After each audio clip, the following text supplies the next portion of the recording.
Good morning. Welcome to the Arval Mobility Observatory webinar, the Human-Machine Interface. The idea of the HMI is as old as the Industrial Revolution. It describes how humans interact with machines, either through buttons, voice commands, or any other interactive means.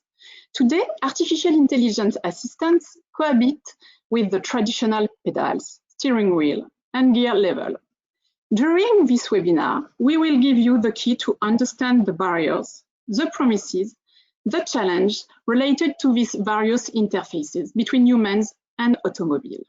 I am Yael Ben-Nathan, Head of Arval Mobility Observatory, and I will have the pleasure today to develop this topic with Lucas Neckermann, Thought Leader in Mobility and MD of Neckermann Strategic Advisor. Good morning, Lucas. Good morning, Yael. It's a pleasure to once again join you and join the Arval Mobility Observatory for this very, very exciting topic. Thank you, Lucas. If you have any question, please use the webinar chat feature available on the right-hand side of your screen. We will address your question at the end of this presentation. This webinar is based on a publication which will be available on our Arval Mobility Observatory website just after this webinar. So today we will cover three main sections. The first focuses on the HMI of today and tomorrow, from handles and buttons to voice assistant and artificial intelligence. We will review the main interfaces used in a vehicle cockpit. The second explores the concerns related to cybersecurity and the possible threat to expect with the expansion of ever more intelligent interfaces. We have already raised this concern with our previous publication, The Power of Data, for which we go on one step further in this topic. And the last part of this webinar will be focused on the perspective regarding HMIs, building on the expertise from our last publication, The Last Mile. This section deep dive into concrete short trip applications. Lucas, please lead us in this fantastic journey of the HMI evolution. Fantastic. Well, it really is a pleasure. What you see on your screen right now, that's really just one example of where we are today.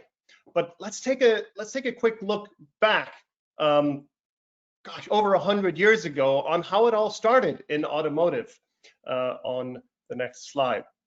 So, why do we talk about HMI? Well, it's about two things essentially. It's communication and control. How does the vehicle, how does any technology communicate with us as humans, and how do we as humans control the machine, hence the human-machine interface. As you can see here, the number of functions in the early days of the automobile were still quite limited. So we didn't need so many of those things that Yael was talking about, pedals and buttons and toggle switches and the like. But those functions continued to increase because we got additional entertainment features and climate control and driver safety tools. And right around the turn of the century, those features just became too much. So at a time when we were still all using push button phones, remember this was, gosh, almost 10 years before the iPhone, BMW, I think, was the first to lead the charge, if you will, to combining a number of functions in what at the time was called an iDrive controller. And it was not universally accepted, let's say, because a lot of people critiqued that this device, which was a new type of human-machine interface, it was very much like the mouse that we were getting used to some 20 years ago on our computers, in the vehicle, it just wasn't what we were seeing. So people have taken over the last 20 years a number of other steps. The most obvious and the most used right now is the touchscreen, where the touchscreen, much like our computer screen, has a number of different levels, a number of different layers of information, and also interactivity with the vehicle or between the vehicle and the user. And you can see 4 examples here: the VW, the Range Rover, the Honda, and the Mercedes A-Class. In the bottom 2 examples, you can see that the screen, which is a combination of touch screen and just information screen, covers almost the entire breadth of the vehicle, which is kind of the tip of the top, if you will, of the touchscreen evolution in the vehicle. But the danger and the risk here is that we are becoming increasingly distracted by touchscreens. And in fact, as we interact with a vehicle for, let's call them secondary tasks, things like radio control, climate control, navigation, we actually endanger ourselves and we endanger other road users as well. For example, just entering a destination on the GPS increases driver distraction by a factor of 2 when compared to just speaking it. We do this a lot. We communicate and interact with the vehicle quite a lot. In fact, a driver engages in secondary tasks, such as the ones I mentioned, about every 96 seconds. It almost feels like we're not focused entirely on the road because, well, frankly, that's the case. And most of the time, this is for some sort of interaction with a touchscreen or similar human-machine interface. Now, the danger of that is that a single interaction, such as the selection of music, can take up to 43 seconds of the driver's attention off the road. Now, to put that in context, depending on the speed that you're traveling, that could be 1 or 2 kilometers of travel where you are not 100% focused on the road. So the question is, which type of human-machine interface is the best? Which takes our eyes off of the road least? Well, in one study from Frost and Sullivan, voice controls seem to be preferred, and in the white paper that y'all talked about and will be shared with participants and will also be downloadable from the Arval Mobility Observatory website, we did an interview with Catherine Hutt. She said that any future HMI could leverage a more standardized and humble human technology, our voice.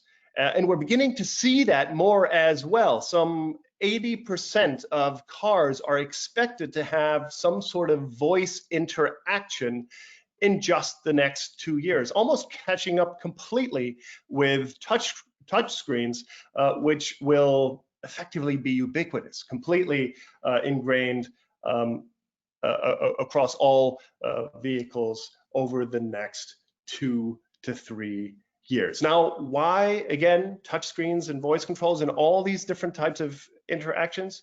Well, the key objective really has to be to reduce the distraction to the driver.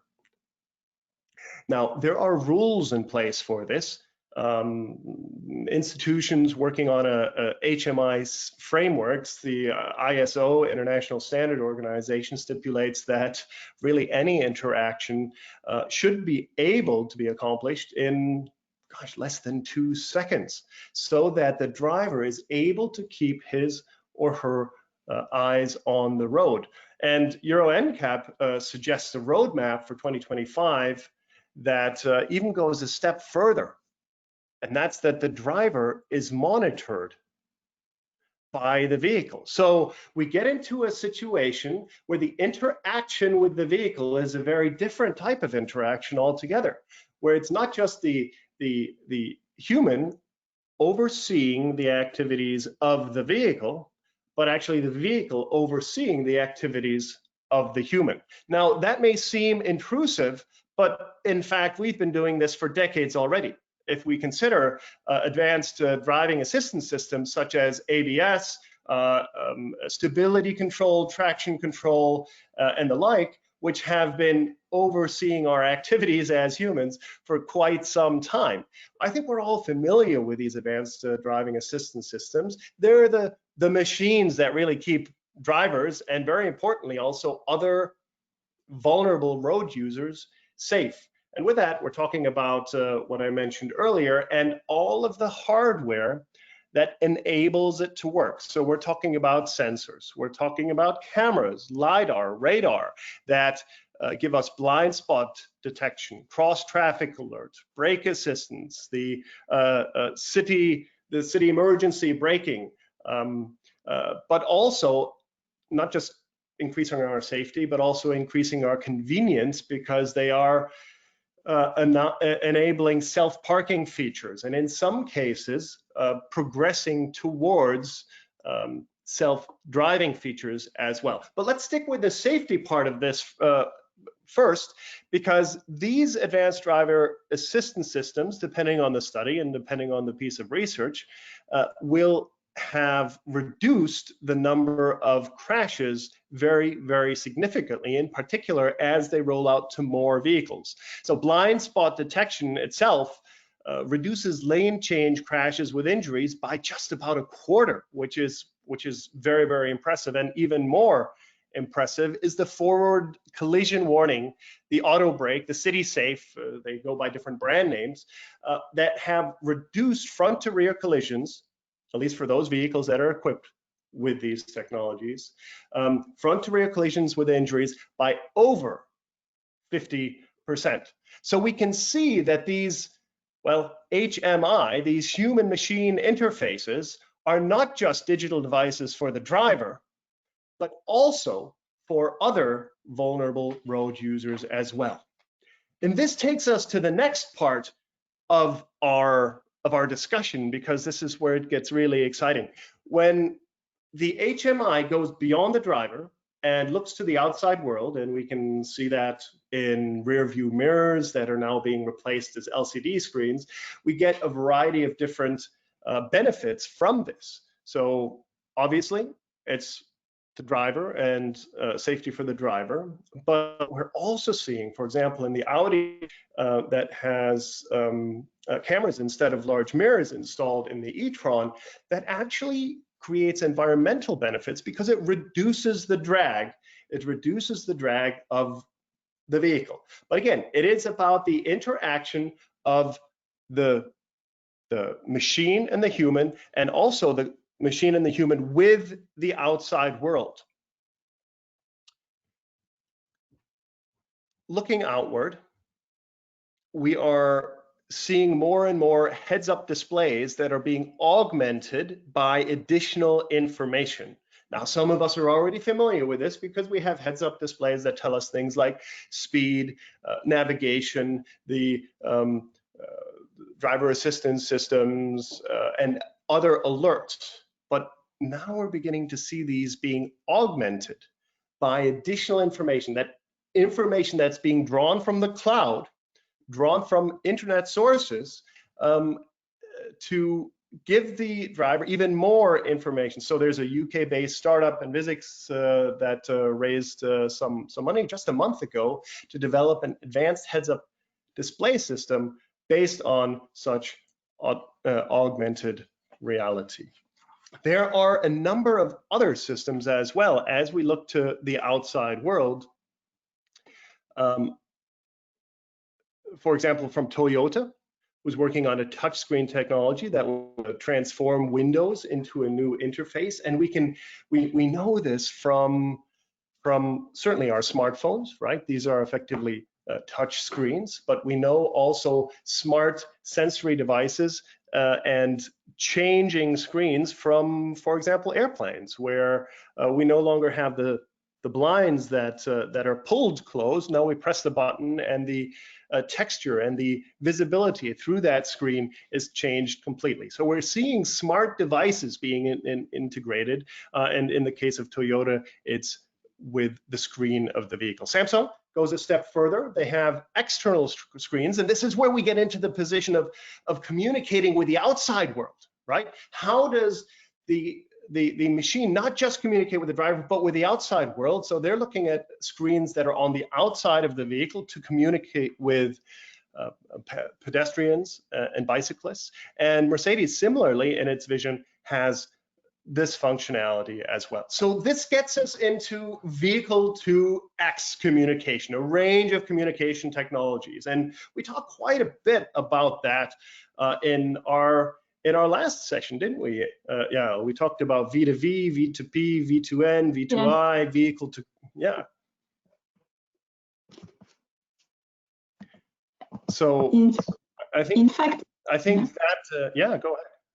Yeah, so in fact, yes, as you mentioned, we have a lot of communication between the vehicle and outside, so vehicle to network, vehicle to pedestrian, vehicle to vehicle, and in fact, all these elements can interact with the onboard systems, increasing road safety, but also reducing congestion.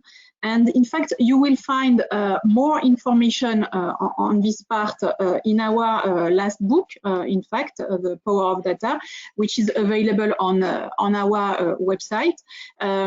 So in fact, connectivity can bring substantial benefits. This is all example of that regarding connectivity with the outside world, thanks to the V2X communication and V2X future.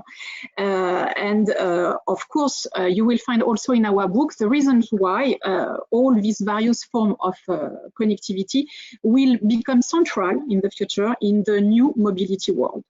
So we see here that connectivity can bring substantial benefits. But what about voice assistance and artificial intelligence, Lucas? Well, as we said, voice control is going to be very important. But along with voice control, and we're not just seeing this in automobiles. Of course, we know about voice controls in our own homes. Many homes now using things like Google or Amazon or Apple voice assistants. And well, we're going to see it in our cars as well.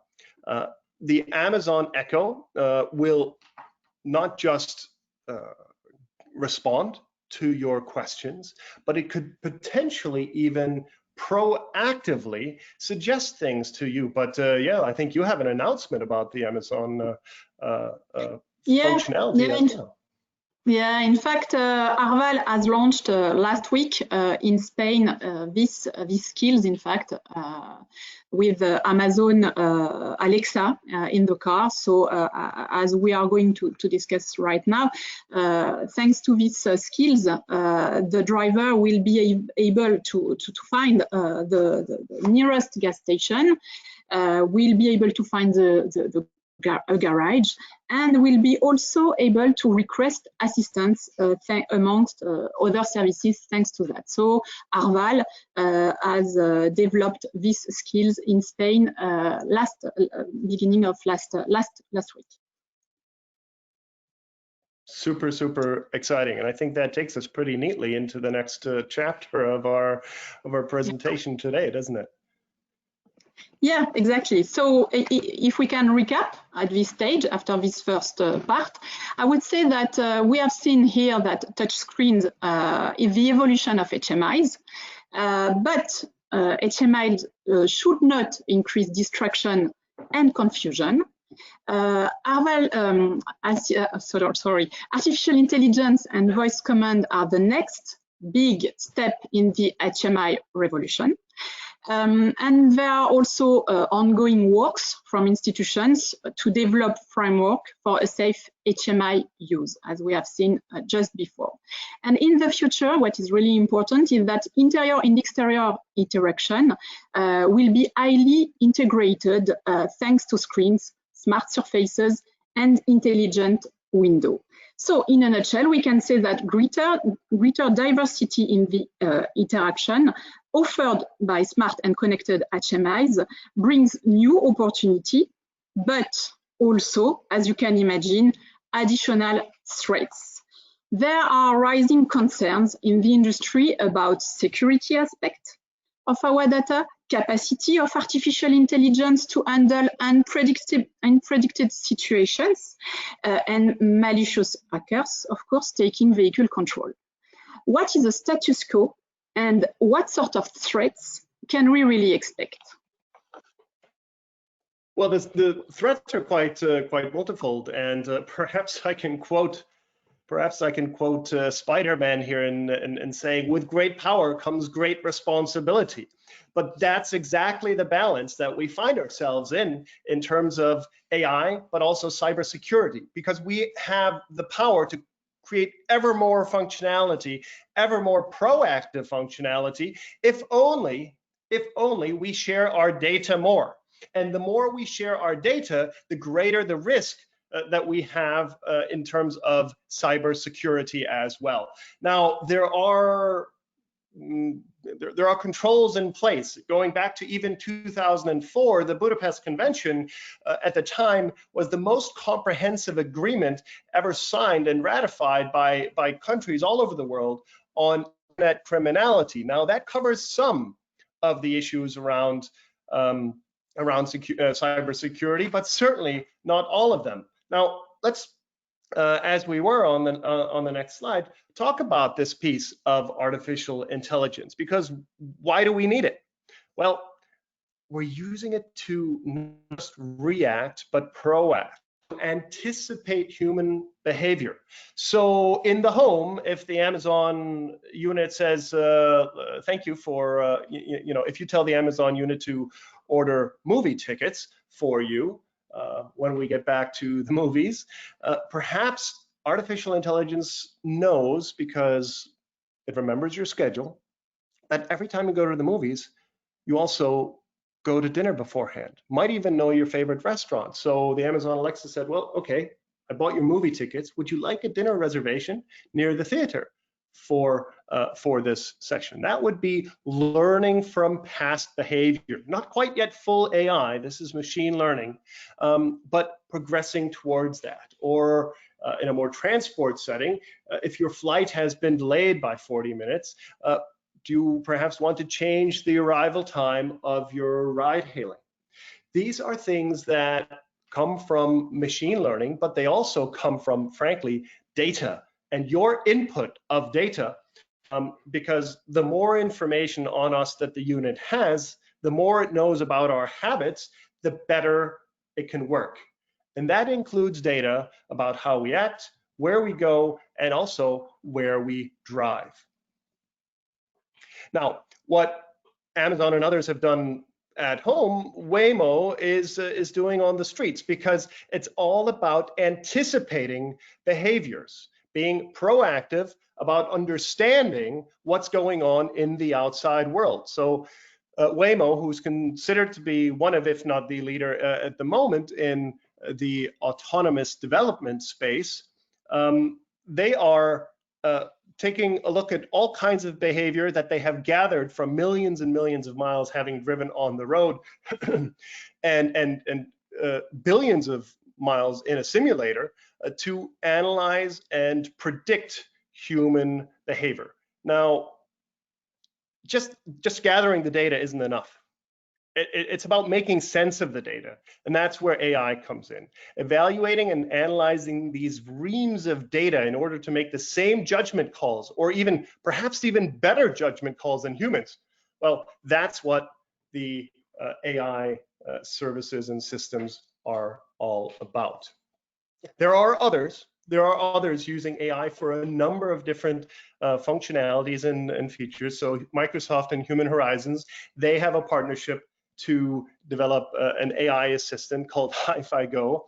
It will seek to enhance the connection between vehicles, the cloud, and services in the ecosystem that consists not just of the vehicle and the driver, but the vehicle, the road, and even the city in which it's operating in, effectively learning not just about the driver and the vehicle, but also the ecosystem around it.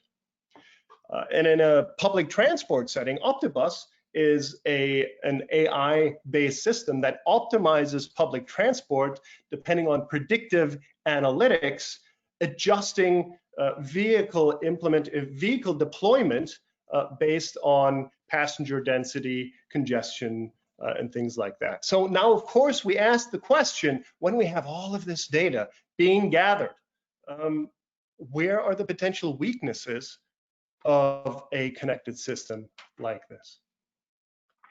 Well, effectively, there are just a few. One of the key weaknesses is, of course, in the transfer and the storage of data. So when data moves from a vehicle into the cloud and back, this is a potential source of weakness, but also a potential source of attack. And this is where we get into the risk of cybercriminality and the challenge of cybersecurity. The other thing is, well, in the coding language itself, the actual software itself has to be designed to be completely safe. And we know this from our own computers, right?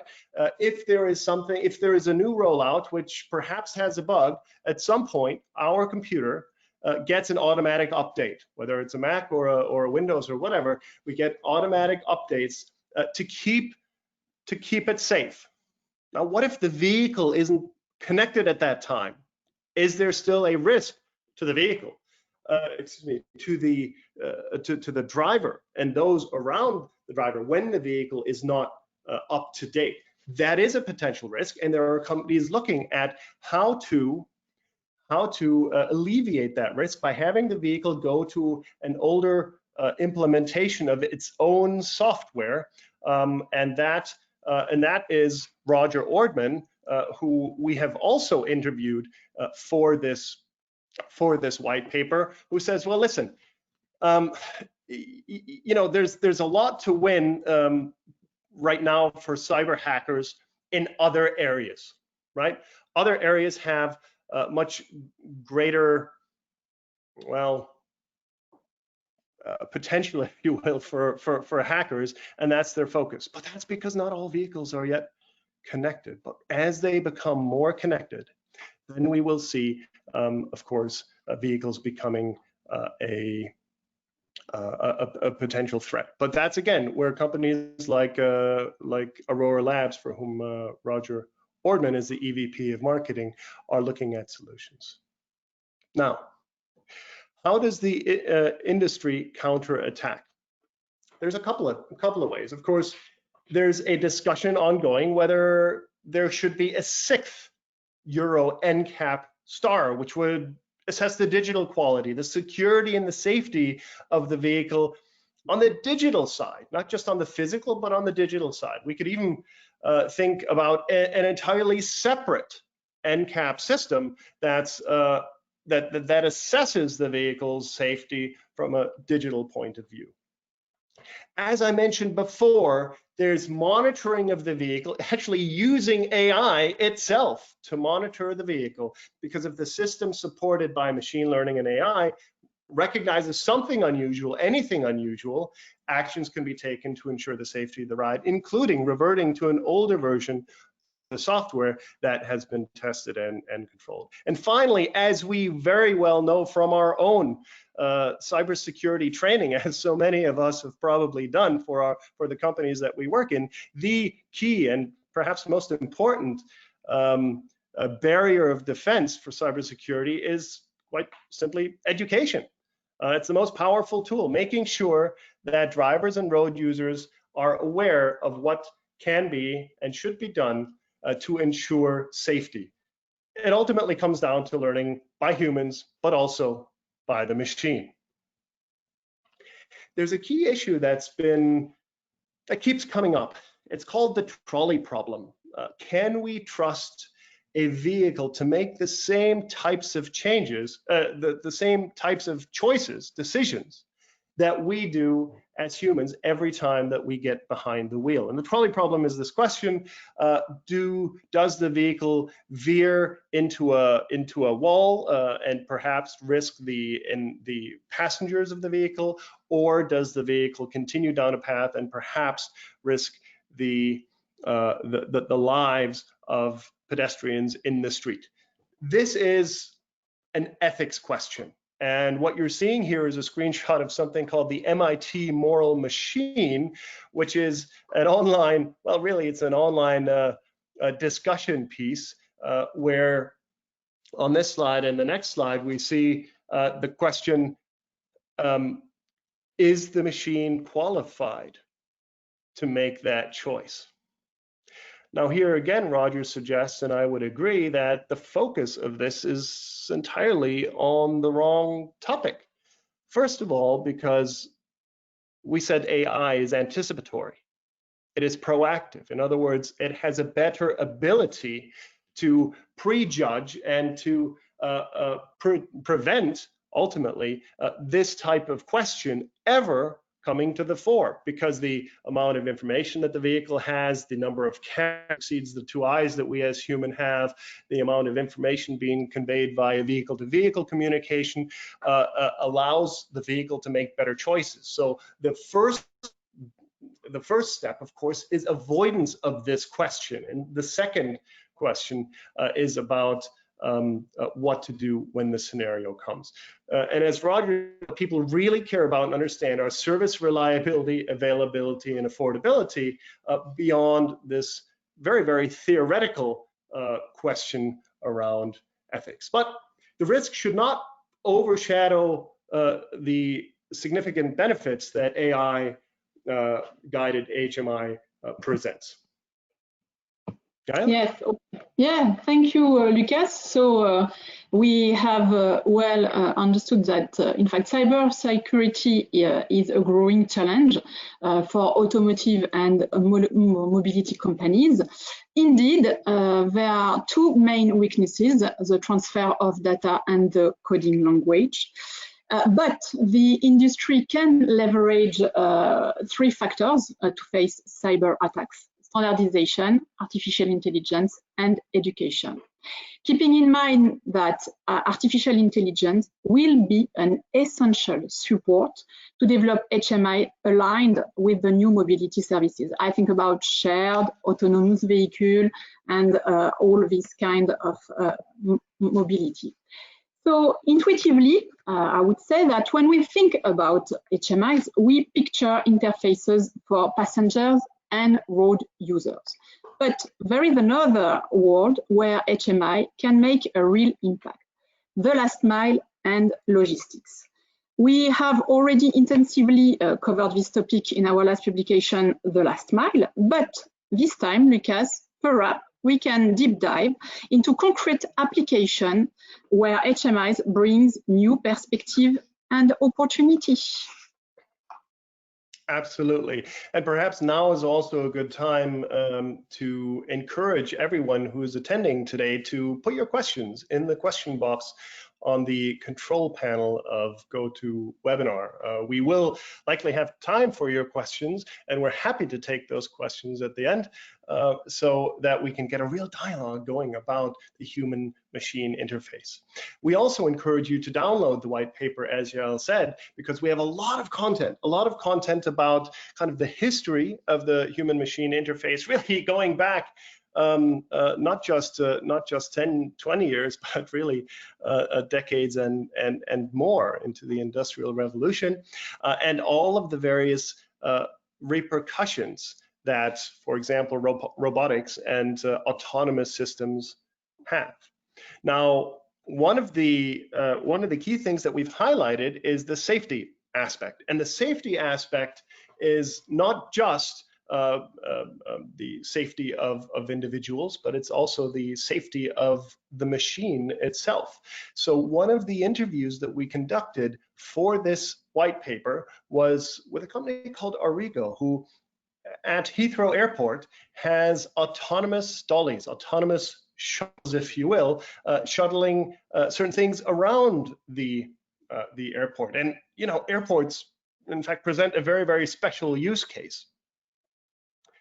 So Miles tells us that their solution is to use purpose-built, lightweight, smart dollies, which will be cost-effective and safe. And these dollies, as I said, protect not just humans, but also are a lower risk to the airplanes, because what they do, they use, of course, laser guidance in order to position the dollies just right, perhaps in a way that's more precise than humans. And that's in fact one of the discussions that we get into in the white paper. What can robots do? What can automation do that in fact is more precise or more efficient or effective than humans? And in fact, all of the consequences around that, such as jobs, etc. In this particular case, Arrigo creates a cost reduction thanks to labor cost savings and a lower ground time. The risk to the plane, as I mentioned, is also reduced. The baggage, which might otherwise have fallen from a plane and injured workers, now no longer can do that. And in fact, that improves the safety. And other autonomous use cases that we've seen in completely different environments like mining confirm that this is a safety benefit to an entire industry. Finally, and importantly as well, it's more sustainable. Dollies don't bump into each other. They use the most efficient routes. Most of them are electrified, or they are electrified. And ultimately, they have a longer lifespan and can be implemented for a longer period of time. So this is just one use case of a human, of a machine supporting human activity in a very, very cost-effective way. There are other examples, and especially during COVID, there have been some excellent examples of collaboration. One of the things that we have seen, and we've also interviewed the CEO at a company called Beep, they have used autonomous shuttles at the Mayo Clinic in the US to transport blood samples from COVID testing centers to the lab. Now, this would usually be a very, very high risk activity for certainly the lab workers and also the drivers, because they're exposed to potentially contaminated blood samples. So these shuttles are transporting autonomously blood samples across the campus of the Mayo Clinic. And Joe tells us that, look, with this, we've always had our mind on autonomous vehicles being safe, saving lives. And we've thought about that in the context of collisions. But here, repurposing passenger vehicles to manage hazardous materials, well, it's just another good example of how we are advancing the goal of safety through the use of autonomous vehicles and AI in a way that can potentially save lives. And there are a number of other examples as well that we touch upon in our white paper. There are certainly driven as well and promoted during the COVID time. There are autonomous last mile delivery shuttles, such as the ones you see in the bottom of this slide, from a company called Starship. But there are others as well. Neuro has been in this space. Baidu and Yandex have some activities in this space as well, where these vehicles are creating touch-free deliveries with minimizing the risk of COVID transmission. And in a similar way, but more geared towards efficiency, we're seeing the use of autonomous in ports as well. Now, these all together are a key part of the new and emerging human-machine relationship. So thank you, Lucas. Indeed, as you mentioned, we have seen what automation can bring for our mobility ecosystem and for the last mile topic, which is developed in this publication, as you mentioned. So regarding also new mobility modes, probably the last mile with a focus on autonomous vehicle. but also other modes using connectivity, such as car sharing, urban delivery boats. And as you mentioned, these mobility modes were really developed during the COVID crisis. In fact, in order to reinforce the safety for the good deliveries in the urban centers. So, as a conclusion, we can say that HMI are not new, but with connectivity, autonomous mobility, and increasingly shared modes of transport, the challenges for HMI are entering a new dimension. And now, if you all agree, we are going to have a look on the question. So the first one. Roger Hardman noted less likely cyber threats to individual vehicles, but what about software providers to functionality of the vehicles? Example, recent Garmin attack. Lucas. Well, we have seen a number of attacks. There has been an attack, gosh, maybe 5 years ago or thereabouts, where a Jeep vehicle was accessed through the entertainment system, and it impacted the brakes of the vehicle. So these risks are about. There's no doubt about it. And just like with our computers, we need to stay ahead of them. We need to stay ahead of them and create updates whenever possible, so that these risks are mitigated. Now, I think Roger or anyone operating in this automotive cybersecurity space would say it's not possible to get 100%, but it's certainly possible to get 99.99% safety and security for the time being. Okay, thank you. Another very interesting and funny question. So HMI might be safe, efficient, and so, but how about fun? So driving a car is also a kind of exciting experience. Most people may not like that the machine will take this over. Well, I think yeah, fun is a good one. Yeah. What do we enjoy about driving? I think we enjoy the actual act of driving, in particular when it is less automated than before. You know, even going back to shifting gears and feeling the road and all of these things. In particular, if it's an open road on a quiet and traffic-free day, but that means that any sort of interaction should allow us to do that, to focus on the open road, should not distract us. And in an ideal world, again, this is where we get to the voice control. If that's our quickest and best interaction with a vehicle, then we should focus on that sort of thing in order to allow us as drivers, as long as we are still drivers, to do that what we should be doing. And that's driving. I do think it is a driver safety issue that's linked with fun, but we can't have, we can't have people spending 30 seconds, 40 seconds looking for a song and thereby risk the lives of other people on the street. So we need to get that balance right, and I think voice control is in fact one of the key vehicles that we have there. Okay, thank you, Lucas. Another one, I'm sure that you will appreciate this one. Impressive how the technology will help human security and so on. Do you think that human will still have the control versus the machine?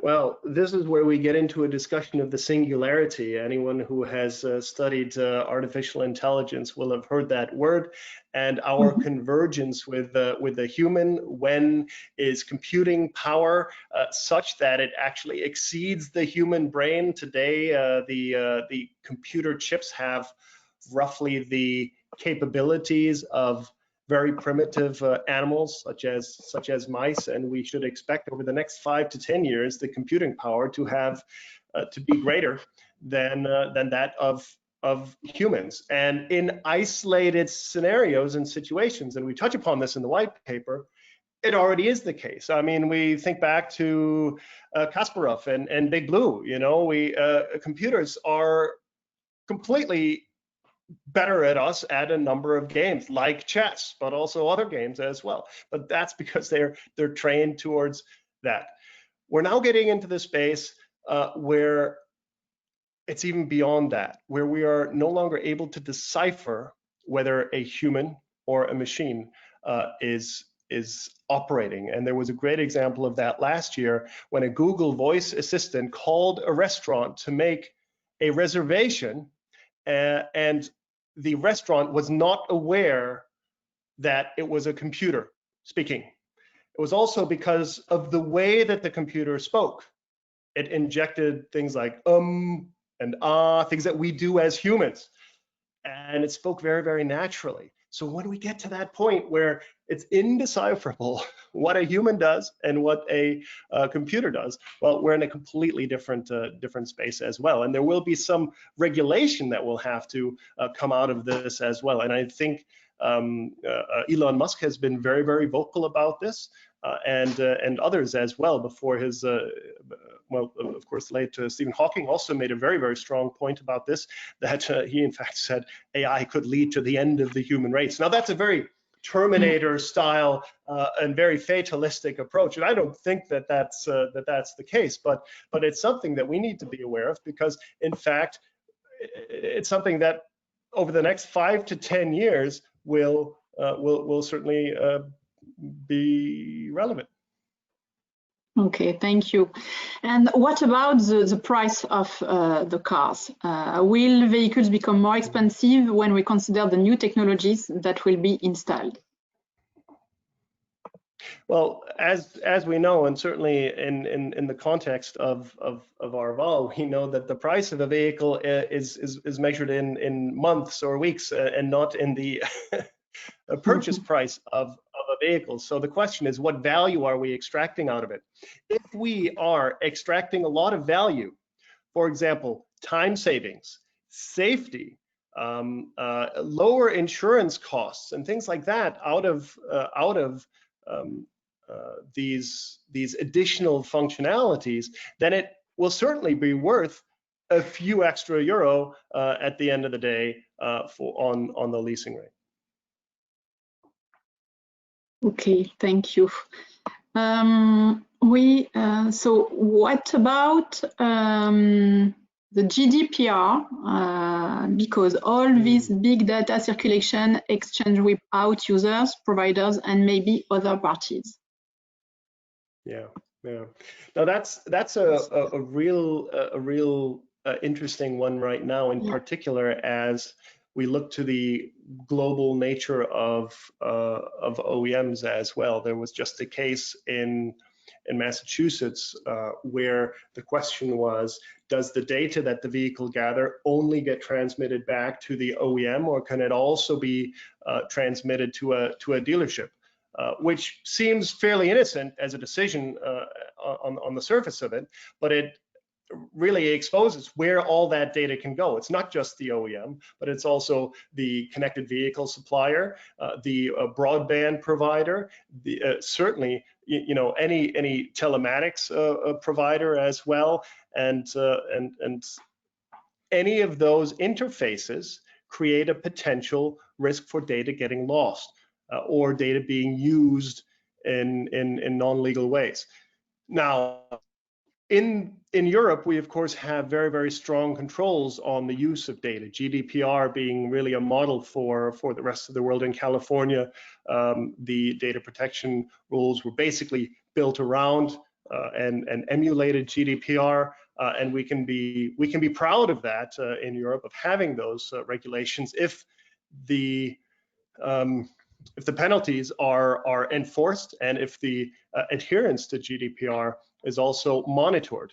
And insofar that it is, I have no concerns, or very few concerns, about the use of data to improve functionality. Because as we said before, it's always about this balance. In order to get greater functionality, we give up a little bit of our data. And it's something that we've been doing for quite a long time. With every website that we visit, that gets better every time we visit it.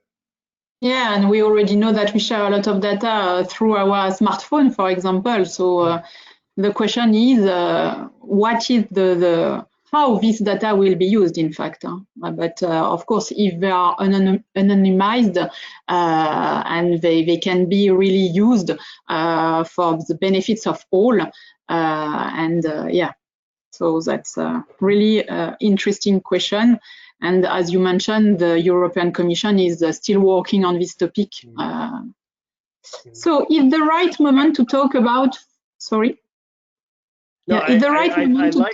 I like how this really encapsulates the white papers that we've done, because we go straight and seamlessly from the HMI to the power of data, which covered so much ground on this, and also talked about this. So really, when someone goes to your site, that they download them all, and it makes for some good weekend reading. Yeah, indeed.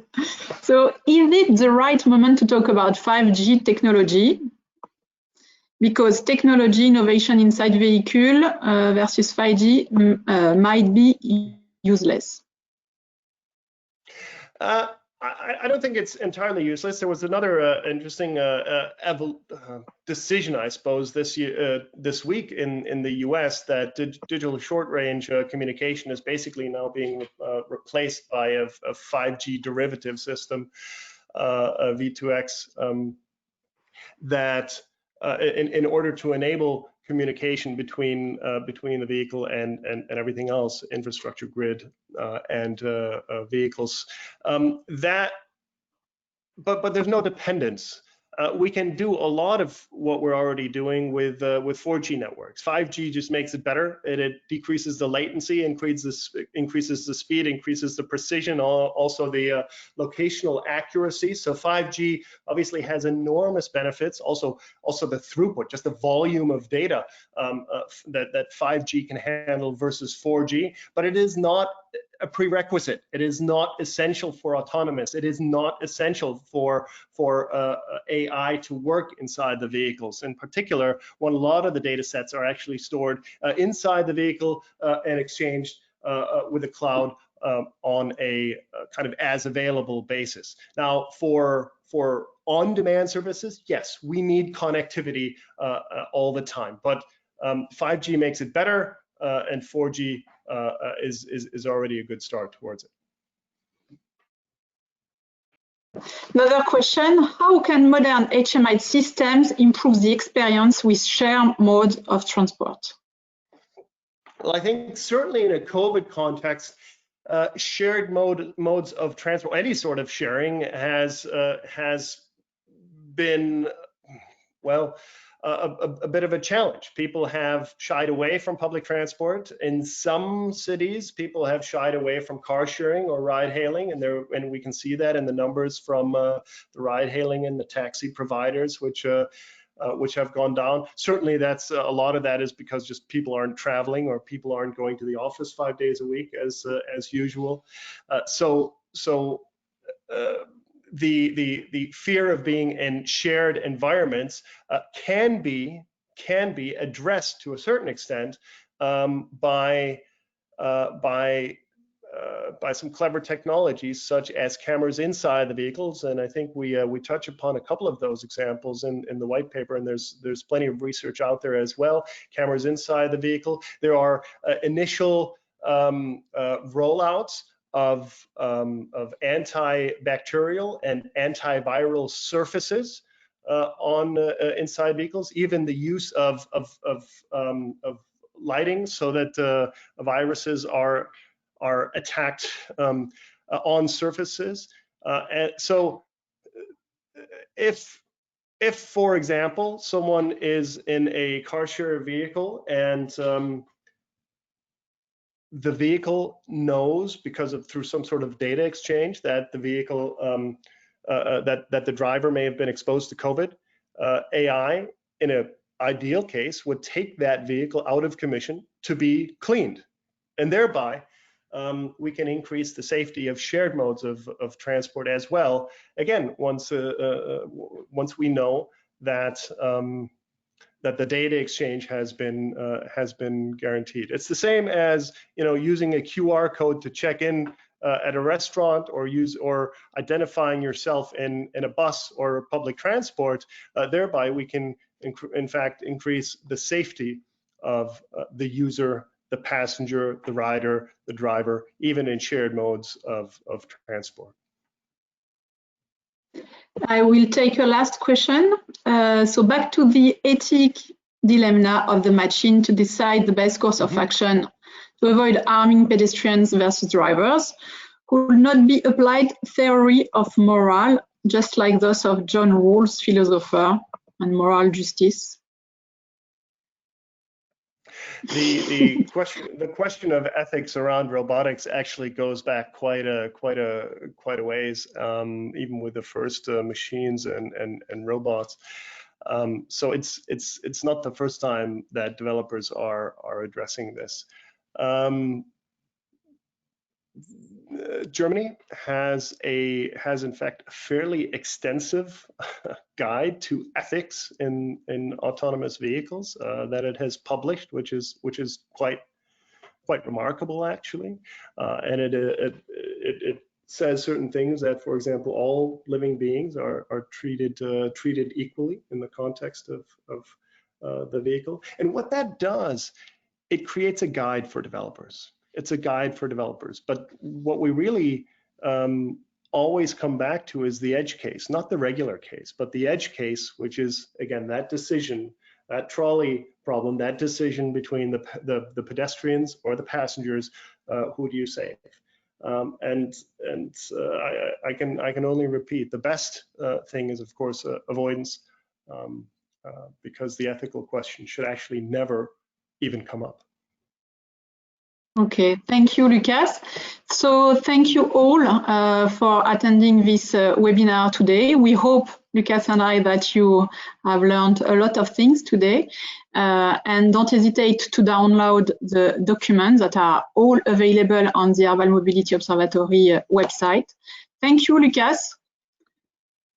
Thanks you so much. I enjoyed this, and lots of great questions today. Yeah, really interesting. Thank you all, and take care. Stay safe. Goodbye. Bye-bye.